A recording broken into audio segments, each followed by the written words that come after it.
Hello friends, my name is Deepa Batra and आज हम पढ़ेंगे प्रॉपर्टी 2, रैशनल नंबर की प्रॉपर्टी 2 पढ़ेंगे। तो let's start. If p upon q is a rational number and m be any integer different from 0, then p upon q is equal to p multiply by m upon q multiply by m। Okay friends, तो ये कह रहा है कि अगर p upon q हमारा rational number है और m एक ऐसा इंटीजर है जो ज़ीरो से डिफरेंट है, ज़ीरो नहीं है वो, और ज़ीरो को छोड़कर कोई भी इंटीजर हम ले सकते हैं, -1 -2 -3 up and so on and 1 2 3 and so on, कोई भी हम इंटीजर ले सकते हैं बट ज़ीरो नहीं लेना है। ठीक है, तो अगर हम m को, जो एक इंटीजर है which is different from zero, उसको न्यूमरेटर में मल्टीप्लाई करते हैं और डिनोमिनेटर में मल्टीप्लाई करते हैं, रैशनल नंबर में न्यूमरेटर को m से मल्टीप्लाई करते हैं जो एक इंटीजर है जो डिफरेंट फ्रॉम ज़ीरो है।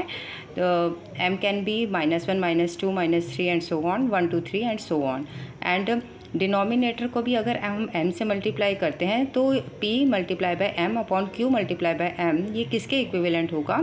p अपॉन q के इक्विवेलेंट होगा, क्योंकि आप सबको पता है कि ऊपर अगर सेम नंबर हो, नीचे भी सेम नंबर हो, तो ये आपस में कट जाते हैं। ठीक है, तो अल्टीमेटली हमारे पास क्या बचता है? p अपॉन q ही बचता है, तो इसीलिए। ठीक है, तो इसको हम बेटर समझ सकते हैं एग्जाम्पल के थ्रू। तो example 3, right 3 rational numbers which are equivalent to 3 upon 5। ठीक है, तो इन्होंने हमें इसी प्रॉपर्टी को इम्प्लीमेंट करना है, तो हम ले सकते हैं 3 अपॉन 5 इज़ इक्वल टू, यहाँ पे हम 3 मल्टीप्लाई बाय 2 कर सकते हैं, कोई भी इंटीजर ले लेना है हमें, 5 मल्टीप्लाई बाय 2 कर सकते हैं इज़ इक्वल टू 6 अपॉन 10। तो एक तो रैशनल नंबर हमारा 6 अपॉन 10 हो गया जो 3 अपॉन 5 के इक्विवेलेंट है। इस प्रॉपर्टी को यूज़ किया है हमने, इसमें हमने m को क्या लिया है? 2 लिया है। इन द सेम वे हम m को -2 भी ले सकते हैं, m को हम -3 भी ले सकते हैं। ठीक है, और m को -4 भी या m को 3 भी ले सकते हैं, कोई भी इंटीजर हम ले सकते हैं, m को 4 भी ले सकते हैं।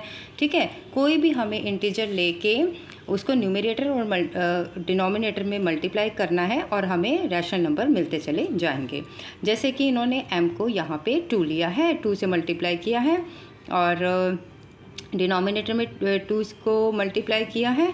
ठीक है, 2 से मल्टीप्लाई किया है और हमें क्या मिला? फर्स्ट रैशनल नंबर 6 अपॉन 10 मिल गया। तो ज़रूरी नहीं है कि हमें ये जो एग्जांपल में दे रखे हैं वही इंटीजर लेने हैं, हम अपनी मर्ज़ी से भी ले सकते हैं।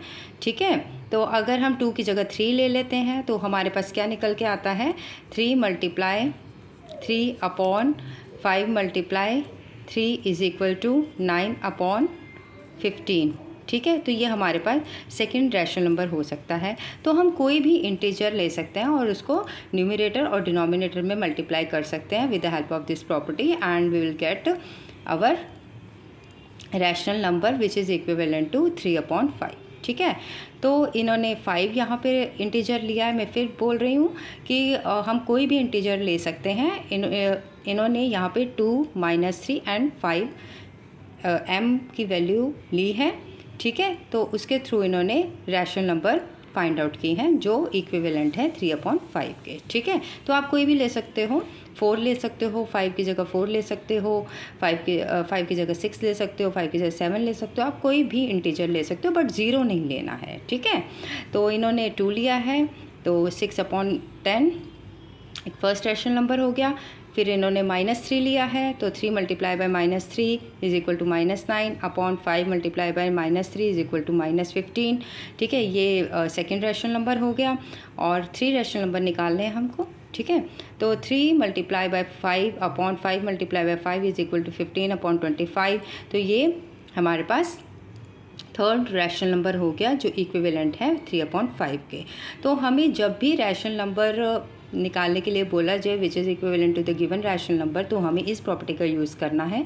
ठीक है, और हमें रैशनल नंबर निकालते हुए जाना है। ठीक है, तो इन्होंने 3 रैशनल नंबर यहाँ पे फाइंड आउट कर लिया। मैं फिर बोल रही हूँ कि m की जगह हम कोई भी इंटीजर ले सकते हैं, -1 -2 -3 and so on, 1 2 3 and so on. ज़रूरी नहीं है कि हमें यही जो इन्होंने लिए हैं वही इंटीजर्स लेने हैं। ठीक है, m की वैल्यू वही लें, हम अपनी तरफ से कोई भी वैल्यू ले सकते हैं, पर वो 0 नहीं होनी चाहिए। ठीक, चलो come to the next example.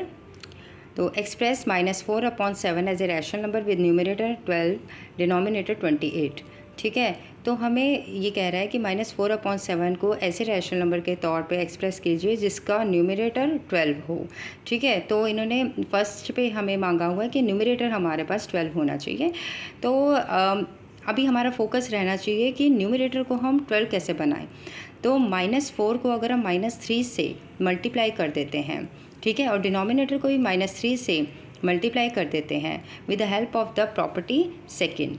ठीक है, तो हमारा फोकस रहना चाहिए कि न्यूमरेटर में 12 कैसे लाया जाए। तो हमें अगर न्यूमरेटर को हम जिस नंबर से मल्टीप्लाई करेंगे उसी को डिनोमिनेटर से भी मल्टीप्लाई करना होगा। ठीक है, तो -4 अभी हमारा फोकस है कि न्यूमरेटर में 12 आना चाहिए। तो -4 को -3 से मल्टीप्लाई करेंगे तो हमारे पास 12 आ जाएगा, और -3 से मल्टीप्लाई करेंगे हम डिनोमिनेटर को भी। ठीक है, तो हमारे पास यहाँ पे -21 आ जाएगा। हमें डिनोमिनेटर से कोई मतलब नहीं है, न्यूमरेटर हमारे पास 12 होना चाहिए अकॉर्डिंग टू द क्वेश्चन। ठीक है, तो I hope you all have understood. तो अब -4/7 कैन बी रिटन एज 12/-21। ठीक है, तो अब हमारा सेकंड क्वेश्चन है कि डिनोमिनेटर 28 होना चाहिए। अब हमें डिनोमिनेटर की तरफ फोकस रहना चाहिए कि हम डिनोमिनेटर में क्या मल्टीप्लाई करें कि हमारे पास 28 आ जाए, और जिस नंबर से हम डिनोमिनेटर में मल्टीप्लाई करेंगे उसी नंबर से न्यूमरेटर में भी मल्टीप्लाई करना होगा। ठीक है, with the help of property second. ठीक है, तो 4 अगर हम डिनोमिनेटर में हमारे पास क्या चाहिए, हमारे पास डिनोमिनेटर में 28 होना चाहिए। तो 7 को अगर हम 4 से मल्टीप्लाई करते हैं तो हमारे पास 28 आ जाएगा। तो जिस नंबर से डिनोमिनेटर में मल्टीप्लाई किया है उसी नंबर को न्यूमरेटर में भी मल्टीप्लाई करना होगा। ठीक है, तो मल्टीप्लाई बाय 4 एंड न्यूमरेटर को भी मल्टीप्लाई बाय 4 करना होगा। तो हमारे पास आ जाएगा -16/28। ठीक है, तो हमारे पास क्वेश्चन में क्या रिक्वायरमेंट थी कि डिनोमिनेटर शुड बी 28। तो हमारे पास यहाँ पे डिनोमिनेटर 28 आ चुका है, न्यूमरेटर जो मर्जी हो। ठीक है, डिनोमिनेटर शुड बी 28। तो हमें उसी की तरफ फोकस करना होता है जो हमसे क्वेश्चन में मांगा गया होता है। ठीक है, तो मल्टीप्लाई बाय 4 हमने यहाँ पे डिनोमिनेटर में किया और मल्टीप्लाई बाय 4 न्यूमरेटर में भी किया। तो हमारे पास रिक्वायर्ड आंसर क्या आया, -16/28। तो hence the required rational number is -16/28। I hope students you all have understood it very well.